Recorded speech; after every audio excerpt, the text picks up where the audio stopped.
জাতিসংঘের পরিচালিত এই স্কুলে আশ্রয় নিয়েছিলেন গাজার সাধারণ ফিলিস্তিনিরা। বৃহস্পতিবার ভোরে ইসরায়েলের ভয়াবহ বোমা হামলার পর সকালে সেই আতঙ্কের ছাপ বেঁচে যাওয়াদের চোখে মুখে।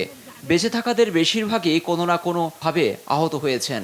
ভয়ঙ্কর ঘটনার বর্ণনা দেন এই নারী। গতরাত কতটা কঠিন ছিল আমাদের জন্য বোঝানো যাবে না। রকেটের বিস্ফোরণের শব্দে জেগে উঠি। হামলায় মানুষের মরদেহ চারদিক ছড়িয়ে ছিটিয়ে পড়ে থাকতে দেখি।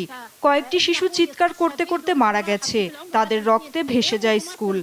আমার ভাতিজাও শহীদ হয়েছে। তাকে না দেখেই বিদায় জানাতে হলো। এই কষ্ট কাকে দেখাবো? নুসেরাত শরণার্থী শিবিরে এই স্কুলে আশ্রয় নিয়েছিলেন বাড়িঘর হারানো অনেক ফিলিস্তিনি। এতটুকু জায়গাও এখন আর নিরাপদ নয় তাদের জন্য। স্কুলে হামলায় ইসরায়েলি ব্যবহৃত যুক্তরাষ্ট্রের দেয়া অস্ত্রের যন্ত্রাংশ ব্যবহার হয়েছে বলে CNN সহ একাধিক সংবাদ মাধ্যমের বিশ্লেষণে তা উঠে এসেছে। এ নিয়ে নতুন করে চাপে ওয়াশিংটন। এ প্রসঙ্গে বৃহস্পতিবার হোয়াইট হাউসের মুখপাত্র তেল আবিবকে হামলার ঘটনাটি স্পষ্ট করার আহ্বান জানান। এ বিষয়ে আমরা ইসরায়েলি সরকারের সঙ্গে যোগাযোগ করেছি। তারা হামাসের ২০-৩০ জন সদস্যকে লক্ষ্য করে এ অভিযান পরিচালনা করে। আমাদের এমনটাই জানিয়েছে, যা নির্ভুল হামলা। আমরা ভিডিওগুলো পর্যালোচনা করে দেখেছি। তবে সেখানে ১৪ শিশু নিহত হয়। তারা নিশ্চয়ই সন্ত্রাসী নয়। আশা করি পুরো ঘটনাটির সঠিক তথ্য তুলে ধরবে ইসরায়েল। ইসরায়েলের সেনাবাহিনীর এই মুখপাত্র ড্যানিয়েল হ্যাগেরির দাবি, গাজার হামাসকে টার্গেট করেই হামলা চালানো হয়েছে।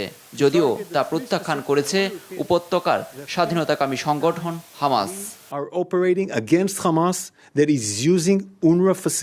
জাতিসংঘের স্কুলে হামলাকে খুবই দুঃখজনক ঘটনা বলে মন্তব্য করেছেন সংস্থাটির মহাসচিবের এই মুখপাত্র। There are no schools operating in Gaza.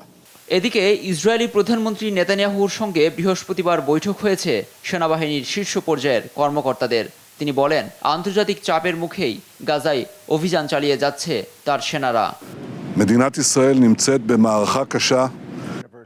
উপত্যকার রাফায় পূর্ণ মাত্রায় অভিযানে না যাওয়ায় নেতানিয়াহুকে ধন্যবাদ জানিয়েছেন মার্কিন প্রেসিডেন্ট জো বাইডেন।